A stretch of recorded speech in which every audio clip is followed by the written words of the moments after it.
friends. You must have seen people restlessly involved in some or the other activity all the time. They're never tired. They keep up a smile on their faces. I wonder this is not a kind of a magic in them. It must be because of the power of their imaginary skills that they have become so creative that one after the other they have a kind of a strange output in their lives. So this is quite naturally seen in the people of literature also.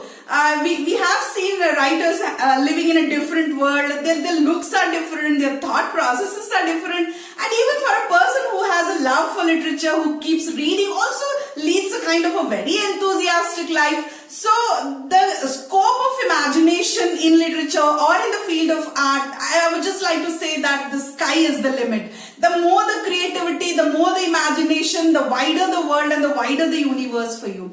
Why am I saying this? Even when we read literature, we shift from one thing to another. That the writer has told us something and we have come up with something else. So this is how the imaginary power of the reader on one side and the creativity of the writer on the other come together and produce something very much beautiful. This is how literature grows richer and richer each day. You can take examples like when you are reading Spencer. He speaks of nature from the moralistic, from the historical point of view, and when you're reading him, immediately you shift to Wordsworth, who also speaks of nature, but he speaks with regards to spirituality and comradeship with nature. So you have a kind of a strange comparison whether it is needed or not. You just grow like this with literature. For example, when you're reading Shakespeare's The Merchant of Venice and you come across a Jewish Shylock, immediately you're shifted to Marlowe and the Jew of Malta, Barabbas. So this is how the comparison between the Barabbas and the comparison and the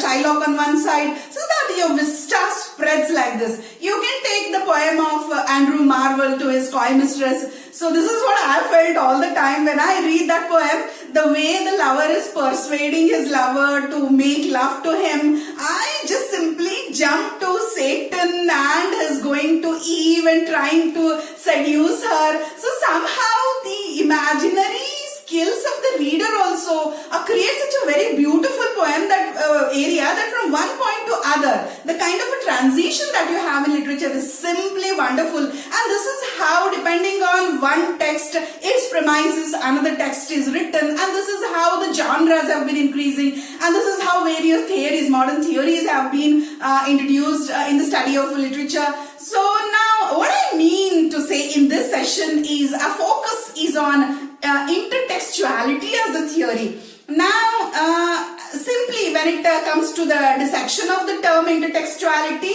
we can just say that text is a book, okay, and intertextuality is something else is added to the book. So nothing else is added, the book already exists.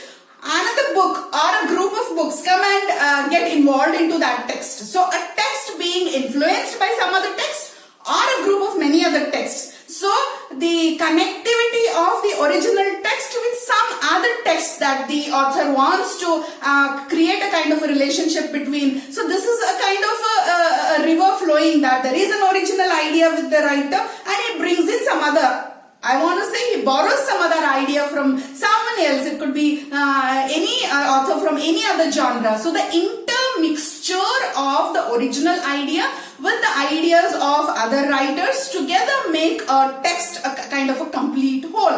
I want to say every book in the history of literature in some way or the other has been a kind of a product of intertextuality. Hope now what you understood the term intertextuality. A text being influenced by some other text or some other text makes a kind of a intertextual study for the reader, and this is quite popular these days. So it could be like you're mixing a social book with a science book. So it could be any kind of a mixture that has given us some other study in the area of intertextuality as a theory. So now, when it comes to intertextuality on the part of the readers, so because of this borrowing by the author from some other author gives birth to a kind of multiple layers of meanings. So there is as Ferdinand de Saussure said, or that could be the idea of Derrida, or that could be the idea of Barthes, that there cannot be one single meaning in a text, not because the text is not that creative, but because somewhere at some point the text has borrowed something from some other text. So this is how the years in the study of intertextuality goes on. Then how does this intertextuality takes place? So we have many things we should discuss in brief. It could be allusion. That is, the author is not deliberately wanting to borrow something from a text, but he just wants to accidentally make a reference to some book. Like he is speaking of some moral, some mythic in his text, and he is bringing in the reference of the Gita and the words of Lord Krishna. So somehow that is not a kind of a borrowing, but still that is how the other text or the essence of the other text is mixed with the essence of the original writer. So this is kind of allusion.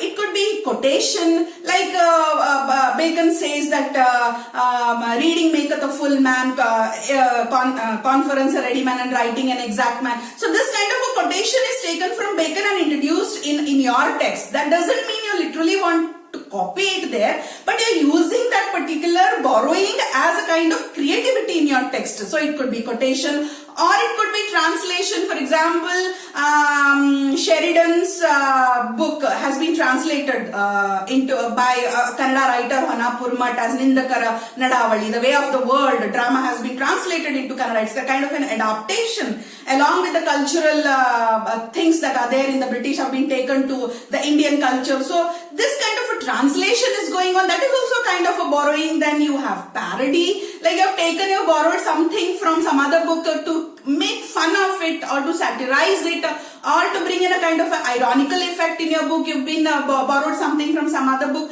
This is parody. And so this is how sometimes intertextuality results in a kind of a plagiarism, that somewhere you forget to claim the original source, or somewhere you forget to mention from where you have taken. So that results into a kind of a chaos that the text has to undergo plagiarism. So keeping plagiarism aside, we have to focus how the writer has taken something from one book. He has taken it for the extension of the aesthetic appearance in his book, how he has borrowed. So this is how we carry on with the kind of intertextuality as a theory today. Then looking at the term, so when it was coined, by whom it was coined. So let us go back to a French philosopher called Julia Kristeva. She was a French philosopher, a literary critic. She was also a linguist. She was a feminist. She was a professor. And she had such a deep interest in the field of linguistics that in the year 1960s, she came up with the term called intertextuality. She was born somewhere in 1941 in France. So she came with a very strange synthesis, like she wanted to synthesize the concept of Ferdinand de Saussure's semiotics with Batkin's theory of dialogism. So what is this? So somewhere, as you have studied it in structuralism, that Ferdinand de Saussure talks of the signified, the signifier, and the sign, that a text never carries a single meaning, but it carries a multiple sets of meaning, and the meaning of the text always depends on how the reader takes it. So this is all the study of semiotics, that is how, depending on the binary opposition, you get the meaning of the text. For example, if the writer has written something like freedom, so you don't understand what exactly is freedom in that text, so you have to shift your attention to something that is opposite to freedom, slavery. So once you come to know what is slavery, you come to know what is freedom. So this study of words and sentences in a text as given to us by Ferdinand Saussure is there in his semiotics. So what is this dialogism? Dialogism is the author can be having a kind of a dialogue with some other author, directly or indirectly, or text itself could be having a kind of a dialogue with some other text. So this is nothing but borrowing from some other text or borrowing from some other author in a kind of a dialogue. So having relevance to what is being borrowed and having given claim to what is being borrowed, there is a kind of a dialogism. So Ferdinand de Saussure's semiotics is synthesized with Batkin's dialogism. So with having this at the base, she comes out with the theory intertextuality. To mean in simple terms that an author borrows something from other author or authors and tries to give a different meaning to his text, and we as readers have to approach to this from the intertextual point of view and find out not only what is there in this original text but also from the books that he has been borrowed. So we come up with two areas here. The original text is the hypertext, and the text behind it that has given something to it, that has lent something to it, is called the hypotext. So before we come to the hypertext, we should have a little bit of knowledge of the hypotext. So how would we know what the writer has written unless we know from where he has borrowed it? So as readers, we have a dual duty to do. We not only have to focus on the hypertext but also focus on the hypotext. Just remember it very easily. So together we will come up with the original text. But we should also get it clear in our minds that when an original product is given to you, it's a kind of a mixture. It's not that original according to the intertextual theorists. So now, was it only in the 1960s that with the coining of this word by Julia Kristeva, that intertextuality came into existence in English literature right back in 20th century? So was it, did it exist in the previous ages? It did, because you can just have an example. If you look at what is written in the New Testament, you will immediately come to know that the New Testament has borrowed much from the Old Testament. And when you focus on the Old Testament, you will come to know that what is written in the Old Testament is being taken from the stories of the Exodus. So this is how a kind of a carrying is being done. So the New Testament has two hypotexts behind it. One is the Old Testament, and behind it you have the Exodus. So this is how a text carries, not only borrows material but it also keeps on giving extra additional meaning to what it has borrowed. Now to focus on how many types of intertextualities are there, like how we have to study it as a theory or as a science, or how to have a critical outlook towards a book. We can put them into three stages. So one is the obligatory textuality, the second is optional intertextuality, and the third is accidental textuality. So obligatory textuality is that if you in the sense the author, if the author has borrowed something, he has to mention that clearly from which book, which page, where and how it has appeared and how it has been influenced his book. He has to claim very meticulously from which book he has taken, and with due respect to that, he is using that material. So he is using that copyright into his book very legally. So this is called as obligatory. Obligatory is a compulsion. So now if you want to take an example, you can take T.S. Eliot's The Waste Land. So The Waste Land is a title having it's not his own original phrase. It is taken from Charles Dickens' The Mutual Friend. So the title itself is a kind of a borrowing. So if the title itself is a kind of a borrowing, there should be something that deals with Charles Dickens and his theories. So now when we take Wasteland as a title itself, we have to go back to Charles Dickens, because Charles Dickens' The Mutual Friend becomes a kind of a hypotext there.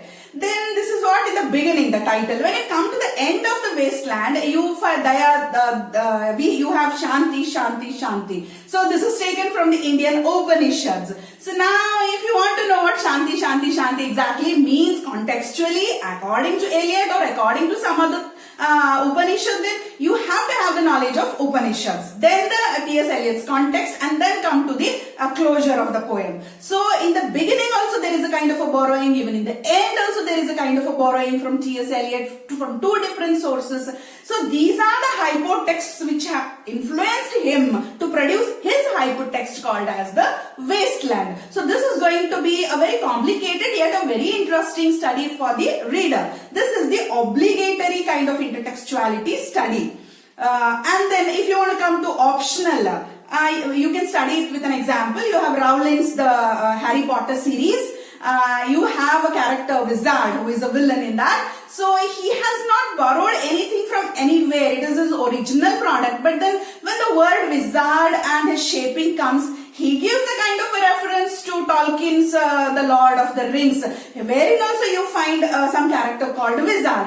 But he is not necessarily claiming that he has taken it. So that Wizard for Rowling's Harry Potter is his original product. But he gives like a kind of a reference that if you want to know something about this kind of a character, you can just go to that book and have a glance. So he is not borrowed, but he is giving a reference. So optional, he can give or he cannot give. It's all left to the discretion of the author. So this is optional intertextuality. But I wish my students should also study what comes in optional textuality, because again there is some kind of a hypotext. It could not be a text, but there is a kind of a reference given. And then you come to the accidental study of intertextuality. So what is this? The author, the writer has given no reference to any borrowing. There is nothing there. Everything that belongs in the text is simply his original. But then when the reader is reading the text, he could shift his memory to something similar. Like if he has read something of the same kind, or if he has come across some similar characters there or a similar theme, he can compare and contrast. So there is a kind of a shift. That is what I told you in the starting. These literary people are so creative that they can jump from anywhere to any point. They can be on earth, they can be in the heaven at the same time. They can encompass the whole universe at the same time, whether it is being told by the author or not. So this is what happens in accidental intertextuality study. So here, let us take an example now. Let's take Moby Dick's Melville's book Moby Dick. So what happens there is the reference of the albatross, a huge bird, an eagle-like bird which wants to destroy, and there is the huge whale, and then there's so much of imagery there. Immediately you come to know, you just have the picture of a whale, you have a picture of that huge ship and the albatross. So immediately, if you in your past life or in somewhere in your subconscious, you have a picture of having seen a whale in a TV show or somewhere really in some zoo or somewhere. So immediately that picture comes to your mind, and you start comparing whether what is written in Moby Dick literally has any significance or any comparison to that particular thing that is there in your mind. So unconsciously, subconsciously, you have a kind of a study which the author never intends, because it is his own original product. So this is how, from the reader's point of view, there is a kind of a comparison. So this is accidental intertextuality. It's not wanted, but still you want to bring in something, and this is quite welcome also. And this is how we have three types of textualities. One is the obligatory. It's a must that the author must mention about it in the reference section. And then there is the optional intertextuality. Maybe the option could be, the reference could be given or not. If he gives, it is not that he has taken some other book as a hypertext, but that kind of a thing also is found there. So it is optional. And then you have a kind of an accidental intertextuality where the author has simply not given any references, simply not borrowed anything, but still you want to have a kind of a vision of that kind. It's there. So these are the three stages. Now students, this is all that we came to know about the theory, and when you want to literally develop your interest in the intertextual study, we should take a few examples and openly study how some book was influenced by some other books, how secretly or openly how authors have been borrowing from the past or from the present, from the contemporary situations. So let us pick now Jonathan Swift's Gulliver's Travels. So it's usually called as a kid's adventure tale, and it's a kind of a travelogue and so on and so forth. It covers so many nations, so many seas. But then it's not that so. Jonathan Swift has claimed it to be his original product. But then if you go deep into the study of Jonathan Swift's personal life and the kind of studies that he had, we come across his cousin, William Dampier, who had written a kind of a travelogue, a voyage travelogue, wherein he mentions of having traveled 12 nations, 12 seas. So this beautiful voyage literature was not that popular because maybe because of the fraudulence in his putting forth with his language or thematic concerns. But then this was literally picked by Jonathan Swift, and the beautiful Gulliver's Travels came out. And it was such an original piece of literature, both for the young, old, and also for the adult, that we couldn't have read of such a thing before. But then actually, what about Dampire that is there behind that text? So before going to Gulliver's Travels as a text of voyage, we should also have some knowledge about what William Dampire had written. So this is kind of an intertextual study that we can have. Now, if you come to Mary Shelley's Frankenstein, immediately, if you have read a little bit of Greek literature or have come across something called as Prometheus in a Greek legend, you will have an immediate connection. Of course, now and here, there she has given the reference of Prometheus in her book because she wanted to name the book itself as the modern Prometheus, but to make it her own, she named it as Frankenstein. So what happens with the Greek legend Prometheus? He is a kind of a titan, and he has his own tribe of titans. Somehow they have a war with God Zeus, and they want to defeat, and Titan Prometheus is the hero. He's kind of a monster that is being presented like that. He has all those supernatural powers. He always thinks to something like Satan. He always thinks he's equal to God, and he wants to teach some trickery to his titans so that they can win a war against Zeus.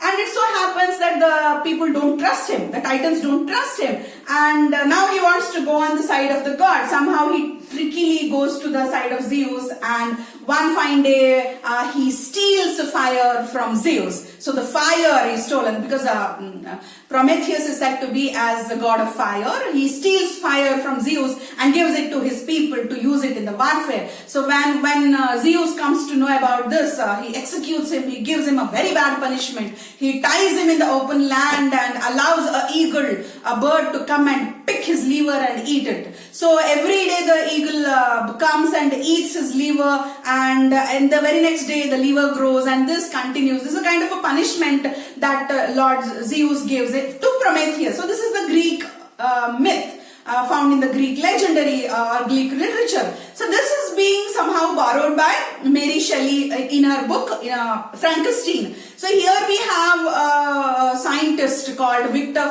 Frankenstein, who is studying in a university and is so much creative that someday he literally desires to create some robot kind of a thing for whom he can give life. This robot kind of a thing is not a product of machines, but it is a product of some bones and flesh taken from the dead bodies.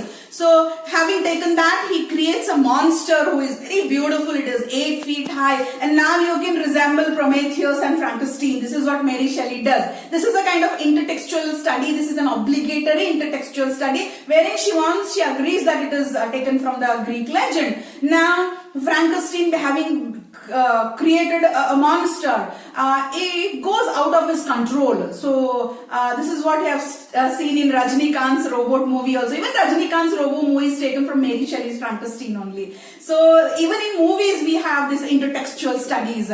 I may forget, so I want to refer here. Hum Aapke Hai Kaun, which was a blockbuster in Hindi, was a kind of an adaptation from an old Hindi movie, Nadiya Ke Paar. Robot theme is being taken from Mary Shelley's Frankenstein, the novel Frankenstein. So with all the crime that the monster goes on doing, the Victor Frankenstein, the scientist, cannot help it. So ultimately, after having lost so many people, that is, the monster keeps killing. It's not that bad, but there's a kind of intuition that is there in the monster, and ultimately he's so sick. The scientist becomes so sick of all this. He's being blamed and abused. So he's on his deathbed. He's dying, and the monster runs to him because there is a kind of a friendship and there is a kind of a father-child relation between them that the monster doesn't want to lose. And soon after the death of Victor Frankenstein, the monster also declares that it will commit suicide. So on and so forth. So what we have to see here is, before knowing what Frankenstein is, that could be just 50% of knowledge or the kind of thrill that would be getting from this horror movie. But to get 100% kind of satisfaction of what is happening there in that particular novel, we have to go back to the Greek legend. So this is the beauty of the intertextual study. And then you can also study James Joyce, Ulysses, which goes in parallel to the Homer's Odyssey. So you can have a kind of a comparative comparison between characters. So James Joyce's Leopold Bloom is none else but Homer's Odysseus.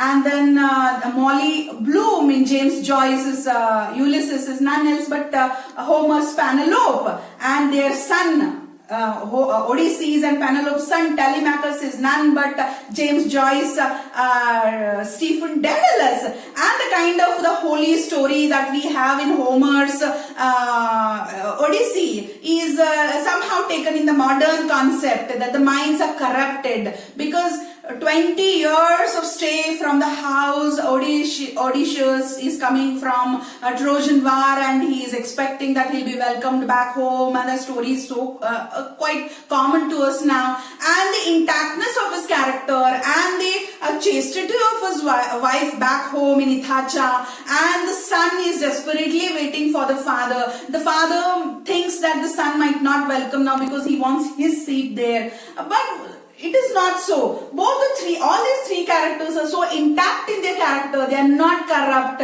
and they're so desperate to meet each other that there is a kind of sacredness in their meeting. But this is simply opposite in James Joyce Ulysses. All the three characters at some point of time become corrupt in their mind. They want to cheat other at their back, and they carry on some hidden greed in their subconscious.